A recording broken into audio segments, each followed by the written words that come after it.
நெல்லை, மதுரை உள்ளிட்ட 9 மாவட்டங்களைச் சேர்ந்த வேட்பாளர்களை தேர்வு செய்வதற்கான நேர்காணல் தொடங்கியிருக்கிறது. முதலமைச்சர் நேர்காணலை மேற்கொண்டு வரக்கூடிய நிலையில் விவரங்களை செய்தியாளர் கோகுல் வழங்க கேட்கலாம். கோகுல், விவரங்களை பகிர்ந்துக்கலாம்.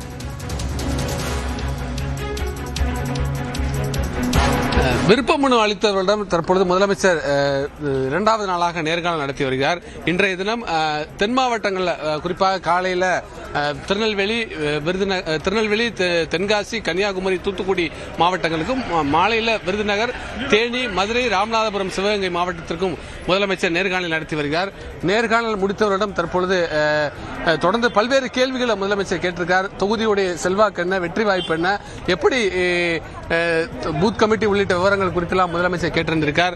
நேற்றைய தினம் புதுச்சேரி மாநிலத்தில் நிர்வாகிகளிடம் நேர்காணல் நடத்திய முதலமைச்சர் இன்றைய தினம் தமிழகத்தில் சட்டமன்ற தொகுதியில் தொகுதி வாரியாக தற்பொழுது நேர்காணல் நடத்தி வருகிறார்.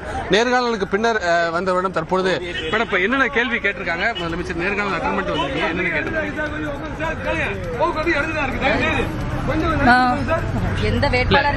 எந்த தொகுதிக்கு நீங்க நேர்காணல் போயிருந்தீங்க, முதலமைச்சர் என்ன கேட்டாங்க?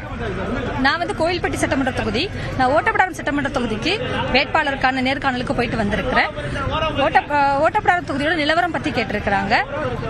மக்கள் எல்லாரும் சேர்ந்து வேட்பாளர்கள் எல்லாரும் யாரை நிறுத்தினாலும் அவங்களுக்காக பணி செய்யணும் அப்படின்னு சொல்லியிருக்காங்க. யாருக்கு கிடைச்சாலும் எங்களுக்கு சந்தோஷம் தான். இன்று மாலையில் திமுகவில் இணைந்த முன்னாள் முதலமைச்சர் ஓ பன்னீர்செல்வம் நேர்காணலில் கலந்து கொள்ள இருக்கார். அதுபோல அமைச்சர்கள் காலை முதலே தூத்துக்குடி தொகுதியிலிருந்து அமைச்சர் அனிதா ராதாகிருஷ்ணன், கீதா ஜீவன் உள்ளிட்டோரும், அதே போல கன்னியாகுமரி தொகுதிக்கு மனோ தொங்கராஜும், திருநெல்வேலி சட்டமன்ற மாவட்டத்திற்கு சபாநாயகர் அப்பாவு உள்ளிட்ட முக்கிய பிரமுகர்களும் இன்றைய தினம் நேர்காணலில் கலந்து கொள்ள இருக்காங்க. தொடர்ந்து இரண்டாவது நாளாக முதலமைச்சர் நேர்காணலை காலை முதலில் நடத்தி வருகிறார்.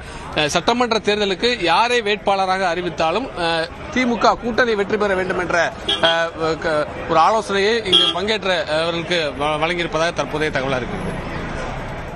விரிவான தகவல்களை வழங்கியதற்கு நன்றி கோகுல்.